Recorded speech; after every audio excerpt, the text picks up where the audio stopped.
GK, GS और current affairs ये किसी भी एग्जाम में आए हों, हर एग्जाम के लिए ये महत्वपूर्ण होता है।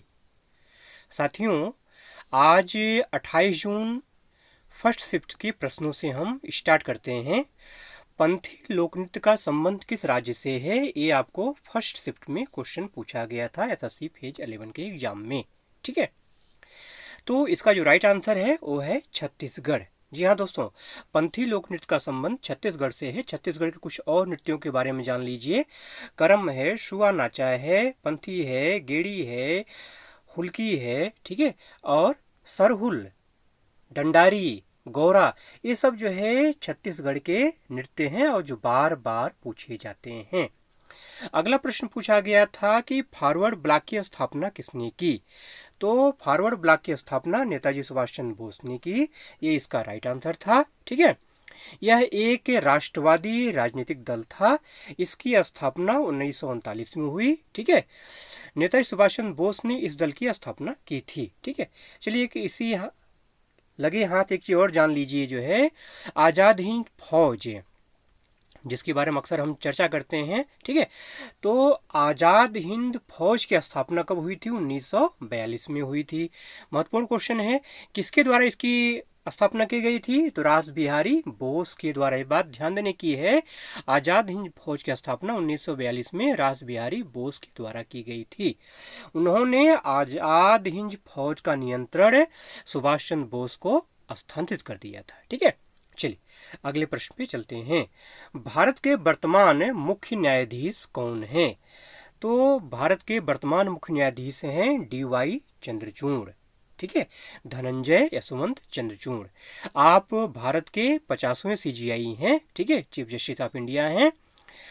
अच्छा, एक चीज और जान लीजिए, यहाँ पर अगर आपसे पूछता है कि मुख्य न्यायाधीश का संबंध किस अनुच्छेद से है, तो अनुच्छेद 124 से भी आप जानते रहिए। ठीक है, 50वें सीजीआई के पहले कौन थे? तो यूयू ललित, मतलब उदय उमेश ललित, ये 49वें मुख्य न्यायाधीश थे। ठीक है, आइए अगले प्रश्न पे चलते हैं। प्रधानमंत्री गरीब कल्याण योजना के अंतर्गत कितने दिनों का रोजगार प्रदान किया गया? ठीक है, तो इसका जो आंसर है 125 दिन। साल भर में गारंटी युक्त 125 दिन का काम मिलता है। ठीक है, प्रधानमंत्री गरीब कल्याण योजना रोजगार अभियान एक निश्चित समय के लिए शुरू की गई योजना है। ठीक है, निश्चित समय के लिए ध्यान दीजिएगा, जिसके अंतर्गत प्रवासी मजदूर और श्रमिकों को 125 दिनों का निश्चित रोजगार उपलब्ध कराया गया। ठीक है, इस योजना के तहत देश के 6 राज्यों के 116 जिलों को शामिल किया गया था, जिसके तहत लगभग 25,000 श्रमिकों को 125 दिनों तक निश्चित रोजगार उपलब्ध कराया गया। ठीक है, ये कोरोना काल में हुआ था। ठीक है, अब चलिए एक चीज और जान लीजिए यहीं पर, प्रधानमंत्री गरीब कल्याण अन्न योजना, महत्वपूर्ण ये है। ठीक है, इसके अंतर्गत क्या होता है? 5 किलो गेहूं या चावल मुफ्त गवर्नमेंट देती है। ठीक है, इस योजना की अवधि दिसंबर 2023 तक बढ़ा दिया गया है। एक चीज और जान लीजिए मनरेगा के बारे में। ठीक है, मनरेगा में महात्मा गांधी, ठीक है, रोजगार गारंटी योजना, इसमें 100 दिनों का निश्चित रोजगार, मतलब एक साल भर में 100 दिनों का गारंटी युक्त रोजगार मिलता है। ठीक है, चलिए अगले प्रश्न पे चलते हैं। अगला प्रश्न है कि लाई हरोबा नृत्य का संबंध किस राज्य से है? तो इसका जो सही आंसर है वो है मणिपुर। ठीक है, लाई हराओबा या लाई हारोबा ये मणिपुर के मुख्य उत्सवों में एक है। यह नृत्य का प्राचीन रूप है जो मणिपुर के सभी शैलिक नृत्य रूपों का आधार है। इसका शाब्दिक अर्थ क्या होता है? देवताओं का आमोद प्रमोद। अब मणिपुर की बात आई तो मणिपुर से एक नृत्य और है, क्या है? मणिपुरी शास्त्रीय नृत्य है ये। ठीक है, ये भी आपको ध्यान में रखना है। अगला प्रश्न है कि अंडर 19 क्रिकेट विश्व कप भारत कितनी बार जीत चुका है? तो इसका जो सही आंसर है वो है 5 बार। ठीक है, अगला प्रश्न पूछा गया है कि जाकिर हुसैन का संबंध किस वाद्य यंत्र से है? तो इसका जो राइट आंसर है वो है तबला। जी हाँ दोस्तों, उस्ताद जाकिर हुसैन भारत के प्रसिद्ध तबला वादक हैं। जाकिर हुसैन तबला वादक उस्ताद अल्लाह रखा खां के बेटे हैं। जाकिर हुसैन को भारत सरकार द्वारा कला के क्षेत्र में 1988 में पद्मश्री तथा सन 2002 में पद्म भूषण से सम्मानित किया गया। आप महाराष्ट्र के निवासी हैं, ये फैक्ट भी आपको ध्यान में रखना है। आगे जो भी एग्जाम है उनके लिए सारे फैक्ट महत्वपूर्ण हैं। ठीक है, स्टफ हेड जो भी कराए जाते हैं उसको जरूर ध्यान में रखा करिए। अगला प्रश्न है कि आदि कवि पंपा की रचनाएं किस भाषा में हैं? तो इसका राइट आंसर है कन्नड़, कन्नड़ भाषा में है। ठीक है, अगला प्रश्न है कि अंडर 19 एशिया कप 2021 किस देश में हुआ? तो इसका राइट आंसर है संयुक्त अरब अमीरात। ठीक है, विजेता कौन रहा? भारत। ठीक है, अगला प्रश्न है पुष्यमित्र सुंग का संबंध किस वर्ण से था? तो इसका जो राइट आंसर है वो है ब्राह्मण। पुष्यमित्र सुंग ने ही सुंग वंश की स्थापना की। ठीक है, अगला प्रश्न है कि कौन सा जलमार्ग आंध्र प्रदेश के अधिकांश भाग से होते हुए तमिलनाडु में समाप्त होता है? तो इसका जो राइट आंसर है वो है बकिंघम नहर। ठीक है, अगला प्रश्न विज्ञान से पूछा गया कि शरीर की सबसे बड़ी कोशिका कौन सी है? तो देखिए, सबसे छोटी कोशिका होती है लिम्फोसाइट। ठीक है, और सबसे बड़ी कोशिका होती है तंत्रिका कोशिका, जिसको न्यूरॉन भी कहा जाता है। ठीक है, अगला प्रश्न है कि गोदावरी जल विवाद किन राज्यों के बीच था? ठीक है, तो गोदावरी नदी जल विवाद में महाराष्ट्र, आंध्र प्रदेश, उड़ीसा, मध्य प्रदेश और कर्नाटक राज्य शामिल हैं। ठीक है, कौन कौन से? महाराष्ट्र, आंध्र प्रदेश, उड़ीसा, मध्य प्रदेश और कर्नाटक। ठीक है, अगला प्रश्न है what is the anonymous of despair? ठीक है, एंटोनिम्स ऑफ या एनोनिम्स ऑफ डिस्पेयर। डिस्पेयर का एनोनिम्स होता है होप या चीयर। ठीक है, अब ऑप्शन जैसा होगा वैसा आप टिक करिएगा। ठीक है, दो आपको बता दे रहा हूं मैं। अगला प्रश्न पूछा गया कि what is the synonyms of desert? Desert मतलब क्या होता है? रेगिस्तान। ठीक है, मतलब बंजर, मतलब बारन। ठीक है, बारन फील्ड है, तो इसका सिनोनिम्स क्या हुआ? बारन। अगला प्रश्न पूछा गया है what is the anonymous of melody? Melody का एनोनिम्स क्या होता है? तो डिसहार्मोनी या डिसएग्रीमेंट। ठीक है, अगला प्रश्न पूछा गया कि वर्ष 2020 में तीरंदाजी में किसने कांस्य पदक प्राप्त किया? तो इसका जो राइट आंसर है वो है हरविंदर सिंह। अगला प्रश्न है इंग्लिश से what the anonymous of abandon? Abandon मतलब छोड़ देना किसी चीज को, तो इसका उल्टा क्या होगा? कीप, रखना, कंटिन्यू। ठीक है, चलिए अब यहाँ से हम 28 जून सेकेंड शिफ्ट के प्रश्नों को देखेंगे। मेरे जो भाई चैनल पे नए हैं, पहली बार वीडियो देख रहे हैं, प्लीज़ सब्सक्राइब जरूर कर लीजिएगा चैनल को, और बेल आइकन भी जरूर से प्रेस कर लीजिएगा, जिससे कि नोटिफिकेशन आपको समय से मिल जाए, समय से वीडियो आप देख सके। ठीक है, पता चले कि मैंने अपलोड कर दिया, आपको पता ही नहीं। ठीक है, और आप समय बीत गया, देख नहीं पाए। ठीक है, और प्लीज़ लाइक शेयर जरूर करिएगा, जिससे आपके और जो भाई हैं जिनके पास वीडियो नहीं पहुंच पा रहा है उनके पास भी ये वीडियो जरूर पहुंचे। ठीक है, तो सेकंड शिफ्ट का पहला प्रश्न है कि भजन सोपोरी का संबंध किस वाद्य यंत्र से है? इसका जो राइट आंसर है वो है संतूर। ठीक है, भजन सोपोरी, आप कश्मीर के रहने वाले हैं, जन्म आपका 1948 में श्रीनगर कश्मीर में हुआ है। ठीक है, क्या है? एक प्रसिद्ध संतूर वादक हैं। एक नाम और जान लीजिए, पंडित शिव कुमार शर्मा। ठीक है, ये भी फेमस प्रसिद्ध संतूर वादक हैं, अक्सर पूछा जाता है पंडित शिव कुमार शर्मा। अगला प्रश्न पूछा गया कि 127वां संविधान संशोधन किस मंत्रालय के द्वारा किया गया था? तो इसका जो राइट आंसर है वो है सामाजिक न्याय एवं अधिकारिता मंत्रालय। 11 अगस्त 2021 को राज्यसभा द्वारा संविधान 127वां संविधान संशोधन विधेयक पारित किया गया। यह विधेयक राज्यों एवं केंद्र शासित प्रदेशों को सामाजिक एवं शैक्षिक रूप से पिछड़े वर्गों को अपनी सूची बनाने का अधिकार देता है। ठीक है, अगला प्रश्न है बेरोजगारी दर की गणना कैसे करते हैं? बेरोजगारी दर की गणना करने का फॉर्मूला है बेरोजगारी दर के प्रतिशत की गणना बेरोजगारी दर के प्रतिशत की गणना। ठीक है, कैसे करते हैं? बेरोजगार व्यक्तियों बटे कुल श्रम बल भागे 100 के रूप में की जाती है। ठीक है, तो इसका राइट आंसर है। अगला प्रश्न है कि यामिनी कृष्णमूर्ति ने अपना स्कूल कहाँ खोला? तो दिल्ली हौज खान इसका सही आंसर है, और स्कूल का नाम क्या है? Yamini school of dance. ठीक है, अगला प्रश्न है कि वर्षा ऋतु का प्रारंभ किस महीने में होता है? अगर हिंदी महीने की बात करें तो आषाढ़ मास कहा जाता है, आषाढ़ मास से वर्षा ऋतु का प्रारंभ हो जाता है, और अंग्रेजी के महीनों की अगर बात करें तो जुलाई से अगस्त ये वर्षा ऋतु मानी जाती है। ठीक है, अगला प्रश्न है कि नवरात्रि उत्सव में गुजरात में कौन सा नृत्य किया जाता है? तो गरबा और डांडिया, जैसा ऑप्शन में होगा वैसा आप टिक करेंगे। ठीक है, गरबा और डांडिया दोनों ही नवरात्रि उत्सव में गुजरात के ये लोक नृत्य हैं। अगला प्रश्न है कि पुराना किला का निर्माण किसने करवाया।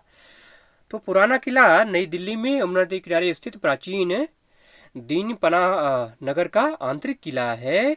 इस किले का निर्माण शेर शाह सूरी ने अपने शासनकाल में 1540 से 1545 के बीच करवाया था। तो राइट आंसर क्या हो गया, शेर शाह सूरी। अगला प्रश्न पूछा गया है कि 12 वफात का संबंध किससे है।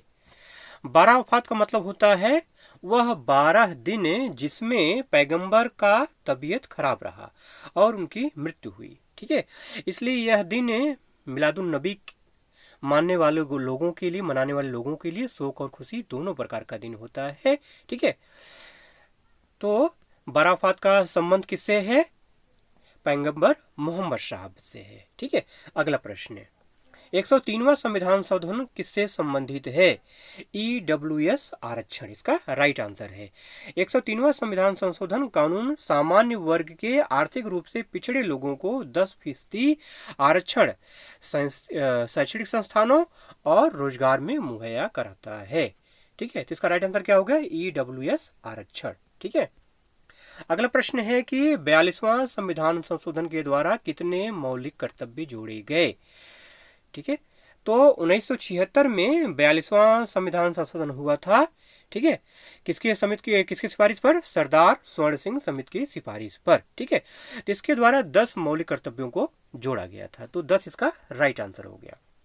एक चीज और जान लीजिए, इसके बाद 86वां संविधान संशोधन हुआ था 2002 में, उसके द्वारा 11वां मौलिक कर्तव्य जोड़ा गया। ठीक है, तो इस समय कुल मिला के 11 मौलिक कर्तव्य हैं। ठीक है, अगला प्रश्न है कि नागार्जुन गुफाओं का संबंध किस धार्मिक संप्रदाय से है।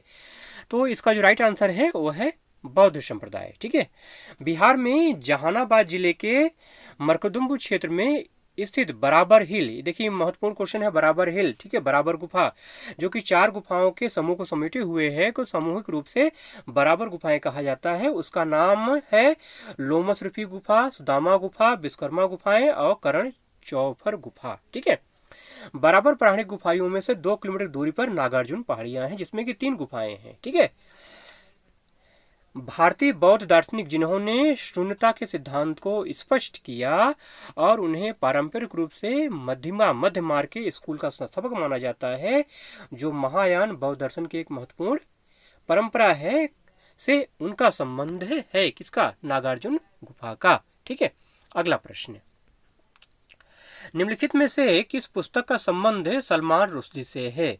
अभी तो ऑप्शन ऊपर डिपेंड करता है, मैं आपको नाम बता देता हूँ। मिडनाइट चिल्ड्रेन है, सेम है और द साइंटिफिक वर्सेज है। ठीक है, ये सलमान रुश्दी की पुस्तकें हैं। अगला प्रश्न पूछा गया है कि डकवर्थ लुईस नियम कब आया। तो 1997 में, 1997 इसका राइट आंसर है। अगला प्रश्न पूछा गया कि 1930 में दलित वर्ग एशिया एसोसिएशन की स्थापना किसने की। बाबा साहब भीमराव अंबेडकर ने। अगला प्रश्न है कि भारतीय चुनाव आयोग की स्थापना कब हुई। तो 25 जनवरी 1950 इसका राइट आंसर है। अगला प्रश्न है कि कांग्रेस सोशलिस्ट पार्टी की स्थापना किसने की। तो जयप्रकाश नारायण ने 1930 में की, इसका राइट आंसर है। अगला प्रश्न इंग्लिश से है कि एनोनिम्स ऑफ कॉमन, तो कॉमन का उल्टा क्या होगा, स्पेशल है, सिग्निफिकेंट है। ठीक है, और भी हो सकते हैं। ठीक है, अगला प्रश्न पूछा गया कि टेस्ट विकेट क्रिकेट में अनिल कुंबले के बाद सबसे ज्यादा विकेट किसने लिया। तो सबसे ज्यादा इंटरनेशनल विकेट झटकने वाले भारतीय गेंदबाजों में अनिल कुंबले 958 विकेट, हरभजन सिंह 711 विकेट के बाद आर अश्विन 689 विकेट का नाम आता है। ठीक है, तो फैक्ट भी आपको ध्यान में रखना है। अगला प्रश्न पूछा गया कि प्रो कबड्डी लीग सीजन 8 में सर्वाधिक पॉइंट किससे मिला। तो सुरजीत सिंह, ये इसका राइट आंसर है। अगला प्रश्न इंग्लिश से है कि पुट टुगेदर योरसेल्फ इडियम का अर्थ क्या होगा। तो इसका अर्थ है अपने आप को संभालना। दोस्तों, अब यहाँ से हम 28 जून थर्ड शिफ्ट के प्रश्नों को देखेंगे। मेरे जो भाई चैनल पे नए हैं, प्लीज़ चैनल को जरूर से सब्सक्राइब कर लीजिएगा और वीडियो को लाइक शेयर जरूर कर दीजिए। भाई मैं आपके लिए इतनी मेहनत करता हूँ तो एक लाइक तो बनता है ना। प्लीज़ एक लाइक कर दीजिए, ऐसे मत जाइए छोड़ के वीडियो को। चलिए, थर्ड शिफ्ट का पहला प्रश्न है, निम्नलिखित में से कौन सा नृत्य कामत जनजाति के द्वारा किया जाता है। जिसका राइट आंसर है 13 ताली। ठीक है, अगला प्रश्न है कि लॉन्ग वॉक टू फ्रीडम किसकी आत्मकथा है? बहुत महत्वपूर्ण क्वेश्चन, बार बार पूछा जाता है। तो नेल्सन मंडेला इसका राइट आंसर है। अगला प्रश्न है कि खादी एवं ग्रामोद्योग आयोग के वर्तमान अध्यक्ष कौन है? मनोज कुमार। अगला प्रश्न है पुथंडू त्योहार कहाँ मनाया जाता है? तो ये त्योहार है तमिलनाडु में मनाया जाता है। अगला प्रश्न है कि आंध्र प्रदेश राज्य पुनर्गठन अधिनियम कब पारित किया गया? तो सितंबर 1953 इसका राइट आंसर है। अगला प्रश्न है कि कौन संवैधानिक निकाय नहीं है? तो संवैधानिक निकाय कौन कौन है वो आपको मैं बता देता हूँ, ऑप्शन में जो होगा उसको टिक कर लीजिएगा आप, ठीक है। तो नीति आयोग, योजना आयोग और राष्ट्रीय मानवाधिकार आयोग, ये क्या है? ये संवैधानिक निकाय हैं। इसके अलावा ऑप्शन में जो भी मिलेगा वो गैर संवैधानिक निकाय होंगे, ठीक है। अगला प्रश्न पूछा गया कि चालुक्य वंश के बाद किसने शासन किया? तो इसका राइट आंसर है राष्ट्रकूट। अगले प्रश्न की अगर बात करें कि 2011 की जनगणना के अनुसार भारत में महिला साक्षरता दर कितना है? तो 65.46% इसका राइट आंसर है। पुरुष साक्षरता दर की अगर बात करें तो 82.14% है। देश की कुल साक्षरता दर की अगर बात करें 74.04% है। और सबसे ज़्यादा साक्षरता दर वाला राज्य है केरल 93.91%, और सबसे कम साक्षरता दर वाला राज्य है बिहार 63.82%। तो ये सारे के सारे फैक्ट जो बताता हूँ मैं आपको, ये आपको ध्यान में रखना है नेक्स्ट एग्जाम के लिए, ठीक है। अगला प्रश्न, हरियाणा में स्थित रजिया सुल्ताना का मकबरा किस चीज का बना हुआ है? तो ये पक्की ईंटों का बना हुआ है। इसका राइट आंसर क्या हो गया? पक्की ईंटें। अगला प्रश्न है कि उच्च न्यायालय और सर्वोच्च न्यायालय अमेंडमेंट बिल कब आया? तो इसका राइट आंसर है 30 नवंबर 2021 को, ठीक है। अगला प्रश्न है करंट अफेयर से कि यूक्रेन में फंसे भारतीयों को लाने के लिए सरकार ने कौन सा ऑपरेशन चलाया? तो इसका राइट आंसर है ऑपरेशन गंगा। अगला प्रश्न है कि सिंधु नदी की सहायक नदियां कौन सी हैं, कौन सी नहीं है, ये पूछा गया था, ठीक है। तो सहायक नदियों का नाम मैं बता देता हूँ। देखिए जो प्रमुख हैं वो हैं झेलम, चिनाब, रावी, ब्यास एवं सतलुज, ठीक है। ये पंजाब पंजाब, ठीक है। तो ये 5 नदियां ये मुख्य हैं। और इसके अलावा गिलगित है, काबुल है, स्वात है, कुर्रम है, टोची है, गोमल है, ठीक है, संगरर है। ये सब अन्य जो है सहायक नदियां हैं, ठीक है। अगला प्रश्न है कि खेल के क्षेत्र में वर्ष 2022 का पद्म भूषण पुरस्कार किसे प्रदान किया गया? तो देवेंद्र झंझारिया इसका राइट आंसर है। अगला प्रश्न पूछा गया कि निम्नलिखित में से कौन बीड़ा वादक है? तो नाम मैं बता देता हूं आपको, यश बालचंद्रन, कृष्ण भागवतार और बदरुद्दीन डागर, ये कुछ प्रसिद्ध नाम हैं। ऑप्शन में जो रहेगा उसको आप टिक करिएगा। अगला प्रश्न है कि गर्म जलवायु में उगने वाले पौधों को क्या कहते हैं? तो गर्म और शुष्क स्थानों में उगने वाले पौधों को जीरोफाइट्स कहा जाता है। जीरोफाइट इसका राइट आंसर है। अगला प्रश्न है कि मकर बिलक्कू त्योहार का संबंध है किस राज्य से है? तो इसका जो राइट आंसर है वो है केरल। मकर बिलक्कू केरल के सबरीमाला अयप्पा मंदिर में मकर संक्रांति पर आयोजित एक वार्षिक उत्सव है, ठीक है। साथियों तीनों शिफ्टों को मिला के जितने प्रश्न मिल पाए थे वो सारे प्रश्न मैंने आपको करा दिए। अगर आपको नॉलेज मिला हो, वीडियो अच्छा लगा हो तो प्लीज़ को लाइक शेयर जरूर करिएगा। और अगर आप चैनल पे नए हैं तो प्लीज़ चैनल को जरूर से सब्सक्राइब कर लीजिएगा। सब्सक्राइब जरूर करना है। पूरा वीडियो देखने के लिए आपका बहुत बहुत धन्यवाद।